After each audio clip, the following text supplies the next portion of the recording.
As we approach the 30th anniversary of the death of Dr. Seuss, it may be illuminating to look back on how his creations have fared in the time since he left us. How has his legacy been maintained? What impression does the younger generation have of the work that he left them? What, in short, has become of Dr. Seuss? Blech, you filthy son of a... That's a woman? A remedial semblance of a social order. Hook her up and kiss it, Who Bill! Well, It's funny to think that there are now two entire generations of people who have never lived in a world where Dr. Seuss was simply an author and not a franchise. From the publication of his first children's book in 1937 up to his last in 1990, the Seuss canon would occasionally be adapted into a television special or short film or line of plastic toys. But for the most part, author Theodore Seuss Geisel took a perspective closer to the anti-capitalist pure art views of Bill Watterson's Calvin and Hobbes, rather than the hyper-merchandisable Jim Davis's Garfield. Seuss's important output was books first, and that was where he wanted children to find him first. And then he died, and his widow changed everything. That's a woman? Now, I'm not interested in making this video a hit job on the late Audrey Geisel, who passed away in 2018. Much has been written of her conversion during the 1990s of the Seuss name into a franchisable brand of theatrical films, television shows, clothing lines, and theme park lands. But there is one other medium that the Seuss name has wormed its way into, where the results are a bit more well received than others. Seuss on stage.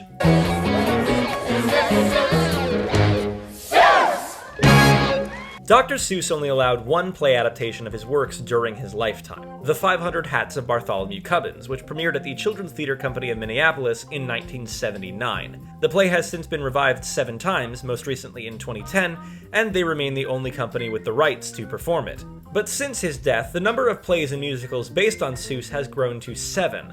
500 Hats, How the Grinch Stole Christmas, Green Eggs and Ham, Seussical, The Lorax, The Sneetches, and our subject today, 2009's The Cat in the Hat. We looked, and we saw him, the cat in the hat.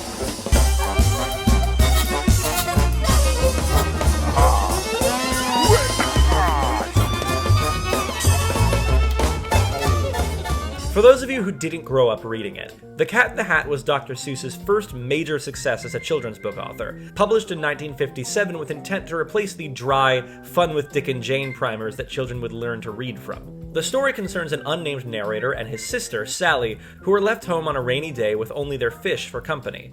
Soon, the titular Cat in the Hat arrives, and the remainder of the book consists of the chaotic fun he inspires before cleaning up after himself at the end. In the years since its publication, it's grown to be the second most popular Dr. Seuss book, after Green Eggs and Ham, while the cat himself has become a de facto mascot for the Seuss brand. The stage adaptation of The Cat in the Hat holds a few distinctions among the 7 adaptations of Seuss. It's one of only 2 to premiere in the UK, one of only 2 that's currently available for amateur licensing, and it's the only one of the 7 that was created not as general family entertainment, but specifically as theater for young audiences, or TYA. Its ideal audience is ages 3 to 6. But why talk about a 30-minute adaptation of a Dr. Seuss book meant for children? Well, as it turns out, under its childish facade, The Cat in the Hat may be among the smartest adaptations ever made of Dr. Seuss's works. The only one to fully understand the book it was adapting and adjust its adaptational methodology to match. How did it accomplish that? The answer lies in the person responsible for writing and directing the adaptation, English director Katie Mitchell. When it was announced that Katie Mitchell would be adapting The Cat in the Hat for London's National Theatre, the English press could barely believe it. Mitchell, whose name is a byword for the experimental, brooding, and intense, who attracts sobriquets such as the Princess of Darkness, and who has recently tackled Dostoevsky, Woolf, and Ferdinand Bruckner, is directing her first children's show. While some emerge from her fresh takes on Chekhov frothing at the mouth, loyal audiences go to performances prepared not necessarily to enjoy themselves, but to see dark themes played out with matchless precision, often on a dark stage. So her next show arrives from somewhere to the left of left field. Katie Mitchell, although expert in exploring the extremities of the human condition, is not the first name one associates with light-hearted theater aimed principally at 3 to 6-year-olds. When the National Theater announced that Katie Mitchell was adapting Dr. Seuss, some thought it was a theatrical in-joke. One of the most experimental, demanding directors around, in charge of one of the most playful, most iconic stories for young children? What next? Peter Brook does Mr. Ben?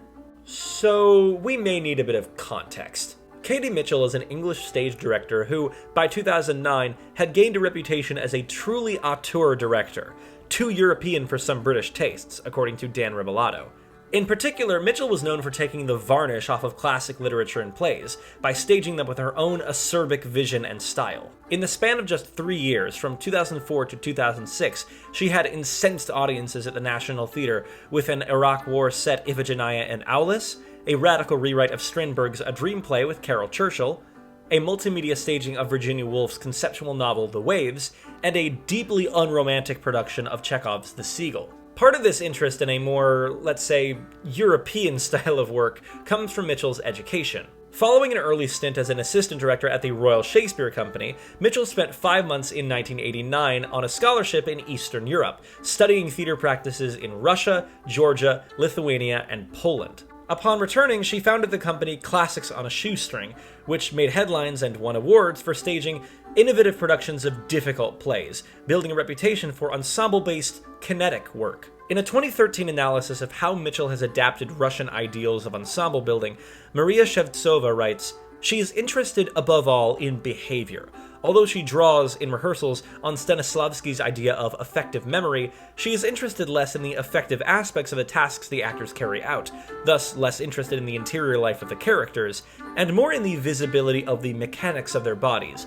Her emphasis, in rehearsals, is on people's physicality rather than on psychological analysis." Again, this is the director of a TYA adaptation of The Cat in the Hat. The disbelief expressed by the English press may then be understandable, but Mitchell's desire to stage Seuss came from somewhere very close to home.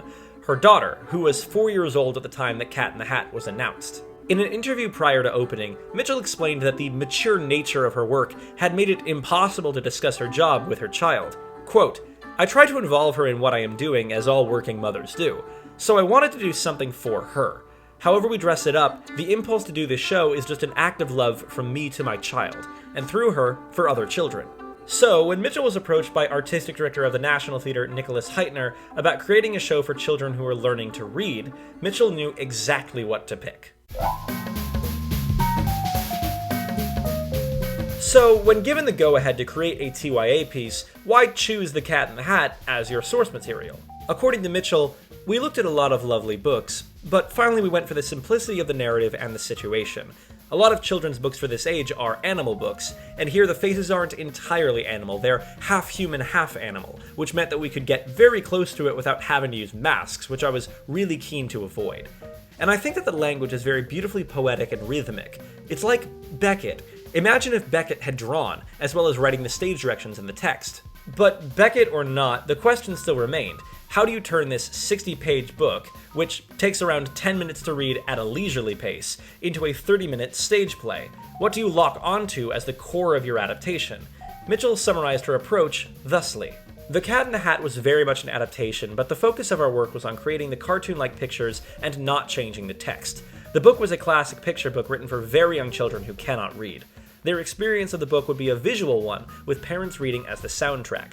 We had to make the action on stage look exactly like the book, so that a child could turn the pages of the book whilst watching the show, and the two would be an exact visual match. In short, Mitchell realized that if the play was to satisfy an audience of children, then her production should approach the source material the way a child does, as an arrangement of 236 distinct words and 31 illustrations, read aloud by their parents, and burned into their memories after years and years of rereading. To that end, the first task for scenic and costume designer Vicky Mortimer was obvious. Make the production look as much like Dr. Seuss's illustrations as physically possible. Nearly every prop and furniture piece in the production was molded from scratch, capturing the freehand curving lines of Seuss's illustrations. But even beyond shape, the paint on the set and the detailing of the costumes provide even more visual similarities. Lines of thread worming across the unnamed boy's sweater and down the side of Sally's dress mimic the squiggled shading in Seuss's book. shading that also appears on every prop, even on the underside of chairs. And the props go beyond simply looking Seussian in design. It's not enough that the cat balance 3 books as he stands on the ball. The books are designed to lock into each other, so the exact gravity-free angle at which he is shown to balance them is retained. Similarly, in the moment where Thing 1 and Thing 2 fly their kites down the hall, Seuss shows them knocking down paintings, sconces, and lamps. But they don't simply fall down in the book, they're seen flying into the air at jaunty angles. So, to ensure that they fall off the wall correctly, the frames are suspended from a string, allowing the cat to knock them off in a manner that better fits the illustrations. Bump, bump, bump, bump, down the wall in the hall. This fidelity to image even includes 2 moments of onomatopoeia from Seuss's illustrations. The bump when the cat first enters, and the plop when the things are caught.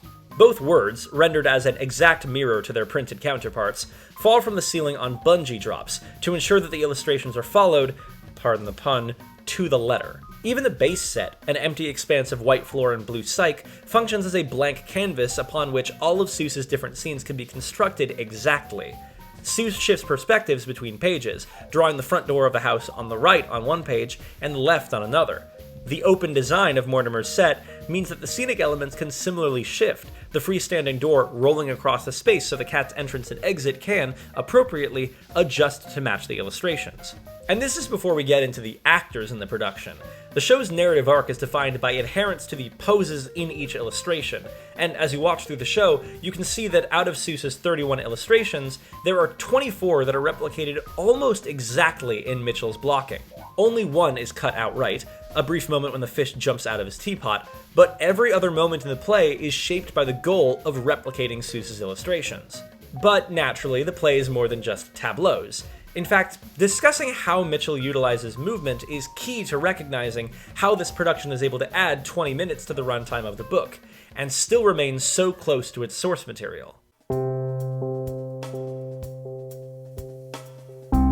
For certain moments, the movement of the characters is already indicated in the illustration. The unseen action that bridges pages 11 and 12 of the book is stated outright in the text. Why, we can have lots of good fun, if you wish, with a game that I call Up, Up, Up with a Fish. The action to stage, then, is simply the cat lifting the fish into the air on the end of his umbrella, a moment that would take no more than a second or two to perform. But Mitchell manages to logically expand this moment. The cat says the cue line, With a game that I call... then does a bit of showboating, finishes the line, With a fish! and then rather than just lifting the fish, he goes through a series of 3 poses, all while the central action of lift the fish never changes. These are simply new tactics to accomplish the same goal, and thus it doesn't feel like a moment is being added that wasn't in the book. At other times, the transitions between illustrations are implied, but not specified. After the things are caught on page 53, the act of shutting them back into the box on page 54 is never shown. Mitchell's staging of the moment shows a clear directorial perspective on the emotion of the scene.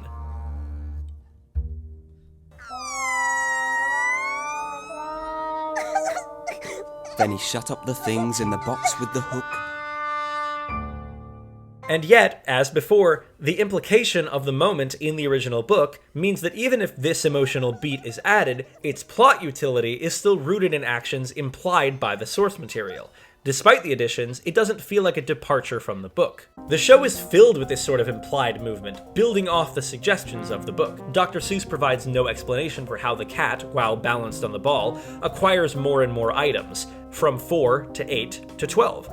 So, on stage, the acquiring of new items becomes a wordless sequence in which the actors playing Thing 1 and Thing 2 appear as mini-cats, a concept borrowed from the book's sequel, The Cat in the Hat Comes Back, who do the work of attaching items to the cat's body, even encouraging Sally and the boy to assist them in doing so. For the implied motion of the cat standing on top of the box, it could be as simple as the actor leaping onto the box, but the moment is similarly expanded, with the cat getting winded carrying the box in, being offered a cup of tea from an offstage hand, pouring out the tea from the fish in the pot, uttering the production's singular word not taken from Seuss's text,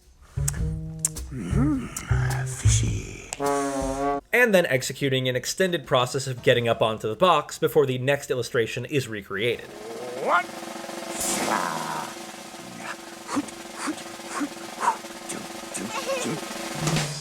Then he got up on top with the tip of his hat. But these are all examples of movements that are already implied by the illustrations. As said, there are 31 illustrations in The Cat in the Hat, and Mitchell's production replicates 24 and at least references 6 more. Thus, there are 29 transitions between moments which must be accounted for, and not all transitions are handled the same way.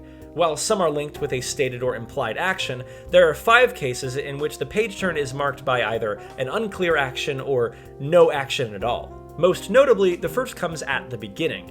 Page 1 of the book shows Sally and the boy in their house, looking out the window at the rain. Page 2 shows the same scene, but crucially from the indoor and behind perspective rather than outdoor and front. So, how to transition between these two images on stage?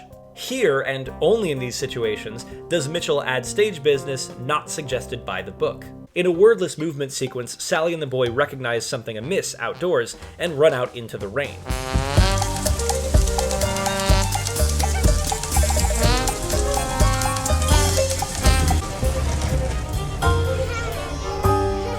The ensuing action serves 2 purposes at once, to represent the tumult of running outside to save the bike from the rain, and also covertly shifting the scenic elements to replicate the indoor shot found on page 2 of the book, without ever letting on that the transition is occurring. In a similar vein, there are transitions where the only implied action is the cat standing up or turning around.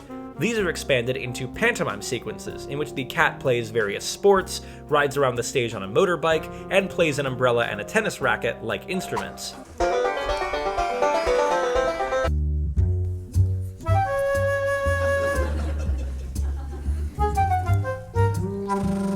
While these moments may not have a companion in the book, they still feel like they fit within the world of the play for 2 crucial reasons. Firstly, the lack of additional dialogue, meaning that fidelity to Seuss's text is retained. And secondarily, although these moments do not match actions seen in the book, they are fully in line with characterization found in the book, and thus acted out elsewhere in the play. It's not a sequence that expands on the cat's personality, but one that reinforces it, adhering the character closer to that of his literary counterpart. It's also very important to recognize that, as we discuss all this dialogue-free action in the show, that these moments do not happen in silence. The show's pace is defined by Paul Clark's ever-present score, performed live at each performance. The choices made in orchestration and tempo perfectly set the tone for each scene, and allow the production to oscillate between different emotional peaks without feeling disjointed, or rather, allows for disjointedness to feel intentional. The dreary banality of the rainy day, the sneaky showmanship of the cat's entrance, the slow-motion tragedy of the cat falling off the ball, the explosive entrance of the things. Then out of the box came Thing 2 and Thing 1.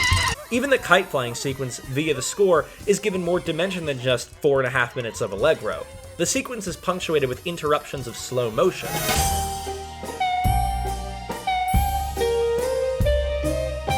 and moments where percussion takes over for the wind instruments. I do not like the way that they play.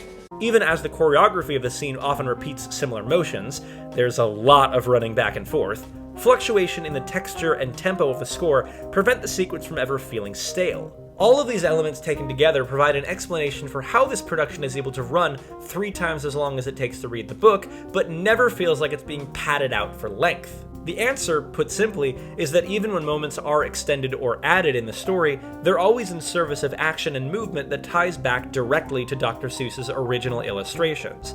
And even for the moments that are added wholesale, they are only added when there is no active transition to replicate, and they serve to reinforce the personalities of the characters as shown in the book. Nearly every action in the book can be found in Mitchell's production, often extended, but always in service of the same objective. The play is a half-hour long not because material has been added, but because it takes 30 minutes to tell this story with all of its motion intact. Or, to put it another way, Dr. Seuss's text takes 10 minutes to read, and his illustrations take 20 minutes to perform. And Mitchell holds both words and images to be equally important to preserve in adaptation. But this is only one method of adapting the book, and clearly many other adaptations of Dr. Seuss took a different approach. So let's widen this discussion out a bit further. How else can you adapt The Cat in the Hat? And in comparing the two, what are the benefits of Mitchell's method? Obviously, this adaptation of The Cat in the Hat is a particular case, made by a specific company for a specific audience. I'm not advocating that this level of extreme fidelity is the correct path for every adaptation to take. Translating a story to a new medium, by necessity, requires the person adapting the work to look at the source material in a new way. Linda Hutcheon, in her book A Theory of Adaptation, quotes historian E.H. Gombrich in writing, "If an artist stands before a landscape with a pencil in hand, they will look for those aspects which can be rendered in lines. If it is a paintbrush that the hand holds, the artist's vision of the very same landscape will be in terms of masses, not lines." So, in that vein, comparing this Cat in the Hat to another adaptation of the same book, made by an artist who was, shall we say, holding a different tool, may shed some light on what can be gained from a process as meticulous as Mitchell's. So let's talk about another adaptation of this book. An infamous, troubling, unfocused adaptation for the screen. Yeah, you were probably worried we're going to get here. Let's talk about the 1971 television adaptation. A cat in a hat! You will note I am neat. Wiped my feet on the mat. What, is there another one? This adaptation is useful for our purposes for three main reasons. It's around the same runtime as the play adaptation, and thus the same length longer than it takes to read the book. It's rendered in animation, arguably the best medium for replicating the original illustrations with added movement, and its teleplay was adapted and written by none other than Dr. Seuss himself. In theory, this setup should provide all the tools to achieve a fidelity to the source material that Mitchell's production, with its human-shaped actors and development independent of the Seuss estate, could never achieve. And the result? I agree. I'm a Griffulus, Gruffulus Grew. Bloody Scotland, I'm a FBI? Listen. I am a fish. Okay, the quality of the end product is unimportant to our discussion. The question here is, what does Dr. Seuss prioritize in adaptation compared to what Mitchell does? Almost all of the major conflicts and moments from the book are dispensed with in Seuss's teleplay. The cat never balances on the ball, Thing 1 and Thing 2 never fly kites in the house, the boy never catches the things with a net. Instead, the children tell the cat to leave barely 5 minutes into the special, and the narrative tension for the cat remaining in the story then shifts to, this. Somebody stole my moss-covered three-handled family gradunza. Nobody's gonna leave this room until I find it. Everything from that point onward hinges on this completely invented tension. Two musical numbers, oh yeah, it's also a musical, are predicated on finding the gradunza. Thing 1 and Thing 2 are introduced expressly to help find the gradunza, and a long song translating the words cat and hat into other languages. Cat, hat. In French, chat chapeau. In Spanish, el gato en a sombrero. Actually, that one comes out of nowhere. But the point is, the thread tying this adaptation of The Cat in the Hat to the book consists only of the characters and their designs, the setting, and a handful of narrative actions, although their motivations are changed. And again, to state it outright, the special's quality has no correlation to how loose the adaptation is. Fidelity to the source material is not a prerequisite for quality of adaptation, and a lack of fidelity to the source material should not be taken as a strike against an adaptation. If you take anything away from this video, let it be that quote. Put it on a t-shirt. Taking quality out of the equation entirely, the difference between Seuss's adaptational process and Mitchell's is explained in another quote from Linda Hutcheon. Either a story can exist independently of any embodiment in any particular signifying system, or, on the contrary, it cannot be considered separately from its material mode of mediation. What the phenomenon of adaptation suggests, however, is that although the latter is obviously true for the audience, whose members experience the story in a particular material form, the various elements of the story can and are considered separately by adapters and theorists, if only because technical constraints of different media will inevitably highlight different aspects of that story. That's a dense quote, but for our purposes, it can be simplified to a question. Is The Cat in the Hat the story of a cat who breaks into the house of two children and their fish? Or is The Cat in the Hat a series of verses and a collection of illustrations? Are we adapting the story as printed, or the story as conceptualized? Clearly, the 71 adaptation leans in the direction of the latter. Treating the original book as a jumping-off point gives it the freedom to expand the story beyond how it was presented in its original medium, and allow the adaptation to stand independently as a work of art in itself, rather than being constantly haunted, in Hutchins' words, by its source material. Mitchell goes in the opposite direction. By giving preference to the material form of the story, its verses and imagery, it becomes an adaptation not just of the story of The Cat in the Hat, but an adaptation of the book itself. Rather than stand on its own, the adaptation is haunted by the audience's knowledge of its source material. Both methods of adaptation are perfectly acceptable, so long as the person adapting the work knows what they are aiming to create. So what is Mitchell aiming for? Why create an adaptation that cannot stand on its own, that is so fundamentally linked to the material mode of how it was first told? Honestly, the answer is kind of obvious when you think about it. You may have even figured it out already. Remember, Mitchell's adaptation is a TYA adaptation of Dr. Seuss, intended for ages 3 through 6, and, as it turns out, the ideal age for children to first encounter Dr. Seuss's books is also around ages 3 through 6. In short, Mitchell's play is the only Dr. Seuss stage adaptation to target the same demographic as the original book, and in doing so, becomes the only Seuss adaptation to approach its source material in the same manner that its audience first did. To repeat Mitchell's words, the book was a classic picture book written for very young children who cannot read. Their experience of the book would be a visual one, with parents reading as the soundtrack. In a 2014 article for Theater Journal, scholar Katja Krebs reviewed 4 TYA adaptations of picture books, and found that they vary wildly in how they balanced Hutchins' story versus medium question. Krebs found that adaptations of children's literature often swayed closer to the medium, prioritizing the exact words of their source and mimicking the illustrations in their designs. Although, for comparison, none of the 4 go quite as far as Mitchell's Cat. In attempting to explain this, Krebs theorizes, the illustrated children's book is particularly different from other types of literary sources of adaptation. Not only is it meant to be read aloud, but, unlike other forms of non-illustrated literature, a very specific imagery is already contained within it. The inherent spectacle of the act of being read to while losing oneself in the accompanying images, as well as the act of performance inherent to reading aloud, means that this type of literature is already a collaborative encounter. The encounter is related to, yet not identical with, a theatrical one. Mitchell's decision to stay so close to the medium of the book, even when adapting to a different medium, makes sense in terms of targeting the production to her audience. Most Dr. Seuss adaptations prioritize the story over all else. Words may be quoted, and the design of characters and settings may bear the mark of Seuss's illustrations. But when changes must be made or stories are expanded, the book becomes merely a jumping-off point for a new work, inspired by its source but not beholden to it. And that can be good. Seussical, as an example, manages to capture something of the imaginative energy of Dr. Seuss, despite and because of how entirely distinct it is from the 20 Dr. Seuss books it's adapted from. Mitchell's The Cat in the Hat is entirely beholden to the book that it's based on, and considering its audience, that feels like the best choice. It's a brilliant adaptation, targeted at every step towards Dr. Seuss's original audience, and unwavering in its decisions about what is most important to preserve from the source material. The production should be deservedly praised for the hyper-specific work put into perfectly replicating the book on stage. But more than that, Mitchell should be praised for finding a theory of adaptation that justified doing so in the first place. Following its original run at the National Theatre, The Cat in the Hat was remounted at London's Young Vic, where the recording of the show was filmed.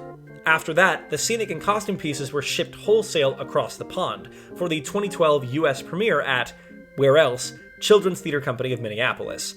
Since then, it's been licensed by Musical Theatre International, which offers, in addition to the script, access to the recordings of Paul Clark's original score, as well as many of Gareth Fry's sound effects, used for the National Theatre premiere. Subsequent stagings by other companies have followed Mitchell and Mortimer's example, replicating Seuss's illustrations in their designs as closely as possible. While the Seuss estate, now without Audrey Geisel at the helm, continues to build a media empire based on the children's books, their method of going about it should be seen as something of a refutation to the more top-down approach seen in something like the Disney Company. Rather than building their stage adaptations in-house, the Seuss estate is willing to trust certain companies and certain artists, and allow them to adapt the books without extensive oversight. The result is that there is no discernible style to define what a Dr. Seuss play even looks like, at least aesthetically. But it can be said that the majority of adaptations seem to lean towards adapting the story of their source material more so than the medium. It's for that reason that Mitchell's The Cat in the Hat stands out among the Seuss canon, not just for being artistically distinct from the rest, but for serving as an opposing case study for what Seuss on stage could look like. It's a methodology that may work best for a narrow age range of audiences, but which may end up being truer to Seuss's original works, and how he hoped his legacy would be maintained. For as well considered as the design and directorial choices are, and despite how theatrical the piece is, the resulting adaptation never lets its young audience forget that the play they're watching was a book, first and foremost, which is exactly how Dr. Seuss would have wanted it. In his review of the National Theatre production for The Times of London, critic Dominic Maxwell closed out his thoughts by quoting The Cat in the Hat, who famously said, It is fun to have fun, but you have to know how. Maxwell followed it by adding, turns out that Mitchell & Co. know just how. That's enough of that. I'm a cat in a hat.